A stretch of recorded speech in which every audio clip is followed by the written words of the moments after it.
Bonjour à tous, merci de m'avoir invité pour vous présenter les différentes techniques de vaginoplastie, comment se déroulent les opérations et les risques et également tout ce que ça implique. L'objectif c'est d'apporter un peu plus d'informations sur les techniques les plus réalisées, les options possibles. On parlera notamment des différentes techniques de vaginoplastie avec greffe de peau, avec côlon, avec péritoine. Donc la technique la plus utilisée actuellement dans le monde, c'est la technique avec de la peau, qu'on appelle communément la technique d'inversion pénoscrotale. Mais je crois qu'on peut dire aujourd'hui que ce terme d'inversion pénoscrotale est très réducteur pour parler d'une vaginoplastie, puisqu'en fait aujourd'hui il existe presque autant de techniques que de chirurgiens, puisqu'il y a des grandes catégories de façons de faire, mais en même temps, quand on est chirurgien et qu'on a une expérience de vaginoplastie, bien on va faire des adaptations, on va adapter certaines choses dans la technique. Donc il n'y a pas une façon de faire une vaginoplastie, même par inversion pénoscrotale. Ce qu'il faut retenir, c'est que c'est avant tout une technique où l'on utilise de la peau. La première difficulté quand on fait une vaginoplastie, bien sûr il y a toute la partie de la vulve, ça c'est une chose, on va y revenir, mais d'un point de vue de la fonctionnalité, c'est de créer la profondeur vaginale. Le vagin va se situer en fait entre l'urètre, la prostate, la vessie, et de l'autre côté, le rectum et l'anus. Moi, j'ai l'habitude de toujours montrer en consultation un petit schéma. C'est comme si on coupait une coupe sagittale, comme si on coupait par le milieu. On voit très bien ici l'urètre, la prostate, la vessie, de l'autre côté, le rectum et l'anus, et le vagin, la profondeur du vagin va se retrouver à ce niveau-là. Dans cette technique, et même dans toutes les autres techniques, c'est la difficulté principale, c'est de faire cette profondeur et la largeur. Plus on a une bonne profondeur et une bonne largeur, plus on aura une capacité fonctionnelle, c'est-à-dire une capacité d'avoir une pénétration qui se passe dans de bonnes conditions. Après, la question c'est qu'est-ce qu'on va mettre pour recouvrir ce vagin, mais la première chose c'est de faire cette profondeur et cette largeur. Pendant cette dissection, donc on va libérer complètement ce qu'on appelle les muscles releveurs, on va en couper une certaine partie, pas la totalité mais une partie, pour vraiment créer un espace. Donc on va à la fois chercher la profondeur pour aller jusqu'au péritoine, mais on va également chercher à gagner de la largeur, parce que ça ne sert à rien d'avoir une grande longueur si on n'a pas travaillé la largeur. Quand on fait une technique avec de la peau, donc une inversion pénoscrotale, on va utiliser une partie de la peau des testicules, une partie de ce qu'on appelle le scrotum, et une partie de la peau du pénis pour venir tapisser l'intérieur de ce vagin. Donc en pratique, sur les vaginoplasties, en tout cas lorsque les testicules n'ont pas été enlevés, on va enlever les testicules, ce qui permettra aux patientes derrière de se passer du traitement hormonal type décapeptile ou androcure, ce qu'on appelle communément les bloqueurs, même si certaines patientes n'en ont pas à la base. Par contre, le traitement par oestrogène sera à vie, bien évidemment. On va utiliser donc une partie de la peau des testicules et la peau du pénis, pour venir tapisser l'intérieur de cette cavité. Si on manque de peau, on peut être amené à faire une greffe de peau complémentaire, c'est-à-dire d'aller prendre un petit peu de peau ailleurs pour compléter ce manque. Ça, c'est dans des cas où on a très peu d'organes génitaux externes, ou alors dans les cas où on a eu une orchidectomie, c'est-à-dire l'ablation des testicules plusieurs années avant, et en fait on a une réduction importante de la peau des testicules, ce qui nécessite de prendre de la peau en plus, ou même des fois de changer de type de technique. On va venir donc tapisser l'intérieur de ce vagin avec une greffe de peau pour combler cette cavité qu'on a créée. Pendant la chirurgie, et ça quelle que soit la technique, on va bien sûr réduire l'urètre pour que les patientes puissent uriner en position assise dans de bonnes conditions. Moi j'explique toujours que les patientes urinent au début en paume d'arrosoir, c'est-à-dire elles en mettent un petit peu partout, et petit à petit le jet urinaire va se resserrer. On peut avoir des complications au niveau de l'urètre, elles sont multiples mais assez rares. On peut avoir des sténoses, alors des rétrécissements du canal, ça globalement c'est exceptionnel, on en rencontre très peu. On peut avoir un peu de fuite, là aussi c'est exceptionnel, souvent c'est des fuites par hyperactivité, c'est-à-dire une envie brutale un peu d'aller uriner, on peut perdre un petit peu d'urine. Très souvent, c'est des choses qui sont présentes au début et petit à petit, ça se met en place et on a rarement besoin de faire de la rééducation du sphincter avec cette chirurgie. Une complication qu'on peut avoir fréquemment sur l'urètre, c'est pas tant lié au fait de pouvoir uriner, c'est lié à la présence autour de l'urètre de ce qu'on appelle le corps spongieux. Le corps spongieux, c'est une espèce d'éponge qui va entourer l'urètre. Et si on ne retire pas suffisamment de cette éponge, en fait, les patientes en excitation vont avoir tendance à avoir un urètre qui va gonfler, ce qui va être gênant à la fois esthétiquement et fonctionnellement lorsqu'elles auront de l'excitation lors d'un rapport, par exemple. Mais en soi, les complications liées au fait d'avoir des difficultés à uriner, elles sont globalement très rares. On reprend très rarement des patientes pour ce problème-là. Mais comme je le disais, il faut plusieurs mois pour que le jet urinaire passe du paume d'arrosoir à un jet droit. En fait, c'est assez logique, c'est qu'au début, le vagin il est gonflé, il y a les grandes lèvres qui ont tendance à recouvrir le méa, et c'est exactement comme un tuyau d'arrosage. Si vous mettez votre doigt devant la sortie du tuyau d'arrosage, ça met de l'eau partout. S'il n'y a rien pour empêcher la sortie de l'eau à la sortie du tuyau d'arrosage, le jet d'eau part tout droit. C'est exactement la même chose avec un méa urétral. Pendant la chirurgie, quelle que soit la technique utilisée, on va se servir du gland existant pour former le clitoris, qui permet d'obtenir un organe sensible pour obtenir du plaisir. Donc là, en fonction de la technique, en fonction du chirurgien, il y a plusieurs façons de faire pour pouvoir former ce clitoris. On va pouvoir prendre des morceaux de gland à différents endroits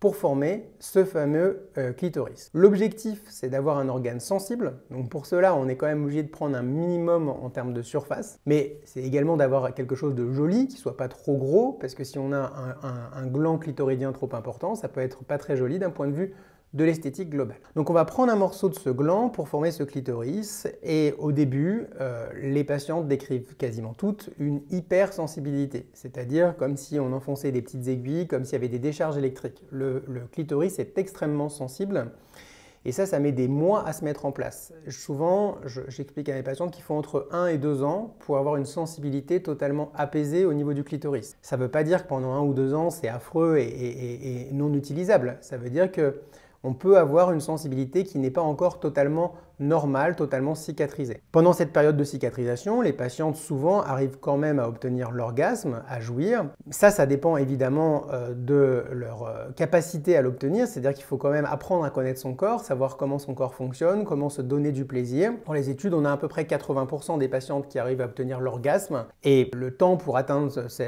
la sensation orgasmique dépend des patientes. On a des patientes qu'on va revoir à 3 mois, qui vont déjà avoir eu l'orgasme, d'autres chez qui il faut attendre plus longtemps, 6 mois, 1 an, 2 ans.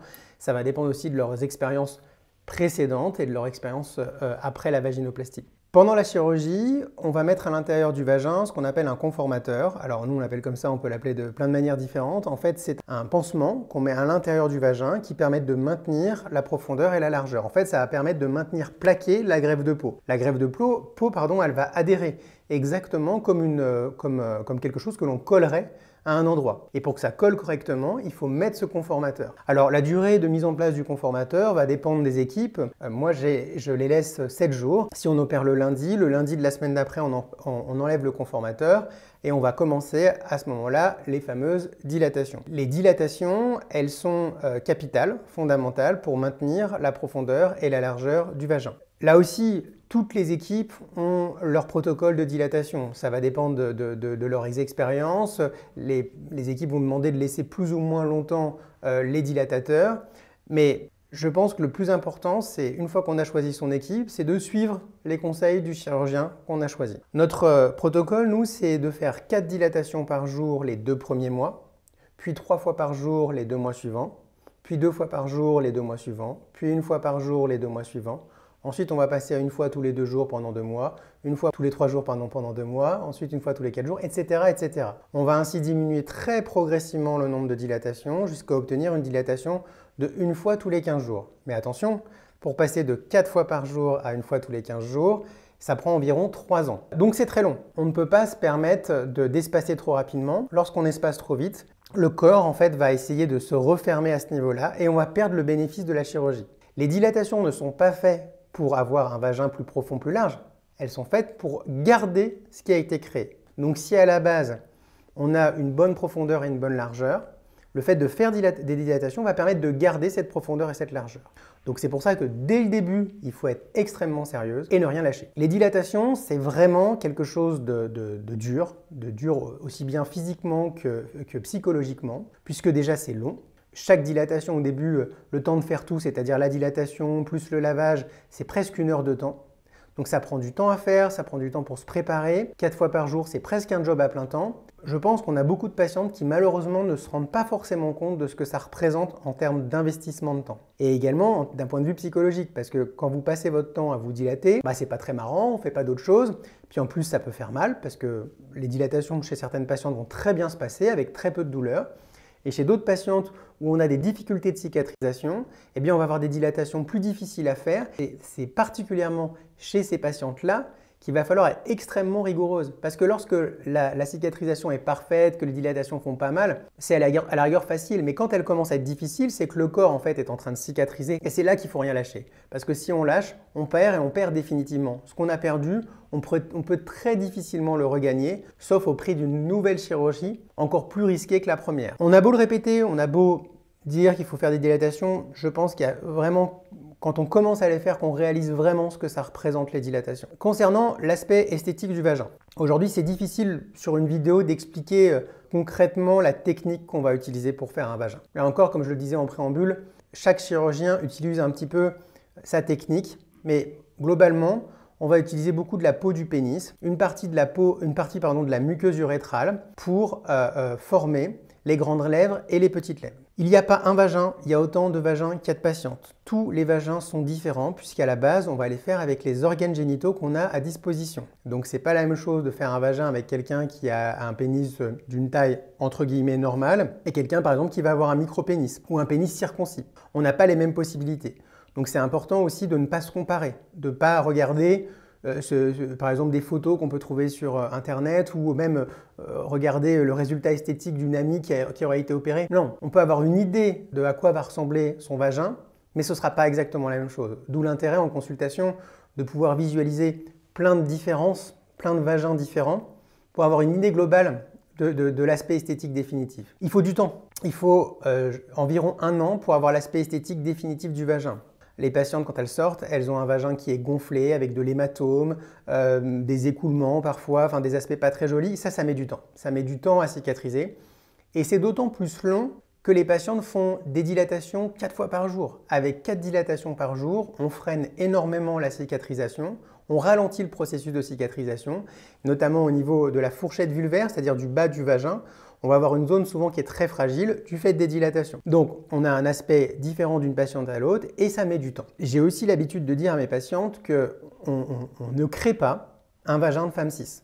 On a pour objectif de faire le vagin le plus ressemblant d'une femme cis. Mais ce n'est pas exactement la même chose. Donc, de la même façon, j'ai dit qu'il ne fallait pas se comparer entre patientes, mais il ne faut pas non plus se comparer avec les femmes cis. Bien évidemment, l'objectif, c'est de faire le vagin le plus esthétique possible, qui ressemble le plus à un vagin de femme cis, avec la fonctionnalité, c'est-à-dire qui permet d'uriner dans de bonnes conditions, d'avoir du plaisir et d'avoir des pénétrations qui se passent dans de bonnes conditions. Donc c'est un challenge.